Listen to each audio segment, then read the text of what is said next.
ছোট থেকে এটাই জানি যে ভালোবাসাকে দুভাবে বোঝানো যায়, এক হচ্ছে বলে আর দ্বিতীয়ত না বলে। এই গাছগুলো সব থেকে বেশি আমার প্রাণের ভালোবাসা। আমি সবসময় এদেরকে বলে হয়তো বা দেখিয়ে হয়তো ভালোবাসি, যেমন আজকে তোমরা দেখছো, এটাকেই বলে দেখিয়ে ভালোবাসা। এর থেকে বেশি আমি আদিক্ষেতা করি না। কিন্তু না বুঝিয়ে বা না দেখে ভালোবাসে শুধুমাত্র এরাই মানুষকে। এদের যত্ন বা এদের কাছে বা এদের গায়ে হাত বোলানো এদের কাছে অনেকটা অন্য ধরনের একটা জায়গা। এরা বুঝতে পারে যে কে ভালোবেসে আর ভালো থাকার দরুন করছে আর কে এমনিই করছে। তাই আমার গাছগুলোই বর্ষাকালে কি সুন্দরভাবে বেড়ে উঠেছে দেখুন। যাই হোক, চলে এলাম আজকে তোমাদের একটু জুয়েলারি দেখাতে। রেসিপি তো ডেফিনেটলি দেখাবো, তার আগে ভাবলাম নিত্যদিনে আমার যে কাজগুলো করে থাকা হয় সেগুলোই তোমাদের সাথে আজকে শেয়ার করব। খুব শখের এই কাজ আমার। ব্যাগের ভিডিও তো তোমরা দেখেইছো, হ্যান্ডমেড জুয়েলারি তোমরা দেখোনি, তাই ভাবলাম নিজের বানানো কিছু গয়নায় দিয়েই আজকে শুরু করি ভিডিওটা। Welcome back to the channel, to a new blog. আজ তোমাদেরকে নতুন কিছু আইটেম দেখাচ্ছি যেগুলো রিসেন্টলি বানানো। ভাবি যে তোমাদের অনেক কিছুই শেয়ার করব, সময়ের অভাবে আর শরীরের খারাপ থাকার অভাবে একদিন তোমাদের সাথে ভিডিও দিতে পারিনি। তবে এই ভালোবাসার গয়নাগুলো আজ না দেখিয়ে তোমাদের থাকতে পারলাম না। যাই হোক, কেমন লাগলো কেউ জানাতে ভুলো না। এবার চলে আসবো ডিরেক্টলি রেসিপিতে। এতদিন যেই জিনিসগুলো তোমাদেরকে দেখাতে পারিনি, বহুদিন হয়ে গেল, রেসিপিস তো একদমই শেয়ার করতে পারিনি, তো ভাবলাম যে আজকে একটু রেসিপিটাও দেখানো হয়ে যাক, তার পাশাপাশি নিজের কাজের জিনিসগুলো। একাদিন না রান্না করতে একদমই ইচ্ছা করে না।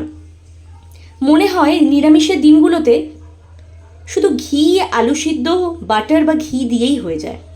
তাও ঘরে যদি একটু টুকটাক কিছু এনে রাখা থাকে সেগুলো দিয়ে তখন রান্নার একটা আলাদা ইচ্ছা জাগে। বাট আজকে না কিছু দিয়েই আমার রান্না করতে ইচ্ছা করছিল না। তাই ভাবলাম একদম যে সমস্ত উপকরণ না দিলে নয় সেগুলোকে ডিরেক্ট অ্যাভয়েড করে খুব কম উপকরণেই একটু পনির পোস্ত বানিয়ে নেব। প্রথমেই তোমরা দেখতে পেলে পনিরগুলোকে আমি কিউব করে করে কেটে রেখে দিয়েছিলাম। নুন হলুদ কিচ্ছু দিইনি। আর একটু পোস্ত, একটা কাঁচা লঙ্কা দিয়ে একটু বেটে নিয়েছি, আর লেগেছিল একটা টমেটো বাটা। যাই হোক, আজকের রান্নাটা পুরোটাই বাটারে হবে। তোমরা চাইলে সাদা তেল ইউজ করতেই পারো। কড়াইতে একটু বাটার দিয়ে বাটারটা মেল্ট হয়ে গরম হয়ে আসলে পনিরের কিউবগুলোকে আস্তে আস্তে ওর মধ্যে দিয়ে দিলাম, আর ওপর থেকে সামান্য একটু নুন ছিটিয়ে একটু হালকা করে শ্যালো ফ্রাই করে নিলাম। তোমরা দেখতেই পেলে ভাজা পনিরগুলোকে একটা প্লেটে তুলে রেখে আস্তে আস্তে ওই বাটারটার মধ্যেই একটু গোটা গরম মশলা দিয়ে দিয়েছিলাম। দিয়ে দিয়েছি দারচিনি, লবঙ্গ, এলাচ। বিশ্বাস করো আর কিচ্ছু লাগবে না। এইবার যে বেটে রাখা টমেটোটা সেটা কিন্তু ওর মধ্যে দিয়ে দিলাম। দিয়ে ততক্ষণ অবধি কষাতে হবে যতক্ষণ না টমেটো থেকে কাঁচা যে গন্ধটা সেটা একদমই চলে যায়। আর এক্ষেত্রে তোমরা গরম জল ইউজ করতেই পারো। বেশ কিছুক্ষণ নাড়ানো চাড়ানোর পরে একটু নুন আর সামান্য একটু চিনি দেওয়ার পরে ভালো করে কষিয়ে ওপর থেকে একদম 2 টেবিল স্পুন মতো গরম জল, উষ্ণ গরম জল আমি কিন্তু দিয়ে টমেটোটাকে ভালো করে নাড়িয়ে চাড়িয়ে নিয়েছিলাম।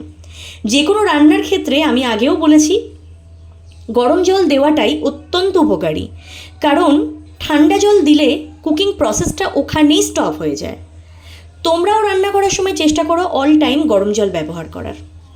টমেটোটা যখন পুরোপুরি কষানো হয়ে গেছে তখন কাঁচা লঙ্কা আর পোস্তর যে বেটে রাখা মিশ্রণটা সেটা আমি আস্তে আস্তে কড়াইতে দিয়ে দিলাম। দিয়ে এবার ভালো করে একটু কষিয়ে নিতে হবে। ধৈর্য ধরে পোস্তটা ভালো করে টমেটোর সাথে মিক্স করে সুন্দর করে কষিয়ে নিয়েছিলাম। যাতে একদমই গায়ে না লেগে আসে সামান্য ওপর থেকে একটু গরম জল দিয়েছিলাম, সেটা একদমই স্কিপ হয়ে গেছে। এর পরের বার যখন আবার দেবো তোমরা দেখতে পাবে। ওপর থেকে দিয়ে দিলাম সামান্য একটু গোলমরিচ, আর দিয়ে দিলাম রঙের জন্য সামান্য একটু কাশ্মীরি রেড মির্চি। তোমরা এমনি লঙ্কার গুঁড়োও ব্যবহার করতে পারো, তবে কাশ্মীরি রেড মির্চিতে না ঝালটা খুব একটা হয় না, যতটুকু পরিমাণ ততটুকুই হয়। আর যেটা হয় সেটা হচ্ছে কালার, খুব সুন্দর একটা কালার চলে আসে, যে কোনো রান্নায় একটা অন্যরকম মাত্রা এনে দেয়। রান্না করাটা পুরোটাই একটা আর্ট, যেটা ছোট থেকে আমি আমার মায়ের মুখে হরদম শুনে আসছি। যাই হোক, এবার নাড়িয়ে চাড়িয়ে দেওয়ার পরে একটু গরম জল আবারও ওপর থেকে দিয়ে আমি কিন্তু ঢাকা দিয়ে দিলাম, যাতে ভালো করে পোস্তটা সিদ্ধও হয়ে যায় আর ভালো মতো কষে আসে। দেখো কী সুন্দর নিজের মতো রং ছেড়ে দিয়েছে, তেলটা ওপরে ভেসে উঠেছে, তার মানেই কিন্তু রান্নাটা অলমোস্ট হয়ে গেছে। আর এভাবেই ঢাকা দিয়ে দিয়ে রান্না করলে খুব একটা বেশি নাড়াতে চাড়াতেও হয় না, আর নিজে থেকেই রান্নাটা কিন্তু হয়ে আসে। এবার ভেজে রাখা পনিরগুলো আস্তে আস্তে উপর থেকে দিয়ে দিলাম, দিয়ে একটু সুন্দর করে নাড়িয়ে চাড়িয়ে আস্তে আস্তে পনিরগুলোর সাথে পুরো মশলাটা মিক্স করে নেব। আর ঠিক যতক্ষণ না পনিরের মধ্যে মশলাগুলো ঢুকছে, টেস্টটা অটোমেটিক খুলছে, ততক্ষণ অবধি তোমাকে কিন্তু একদম ধিমে আঁচে রান্নাটাকে বসিয়ে রাখতে হবে আর কষাতে হবে।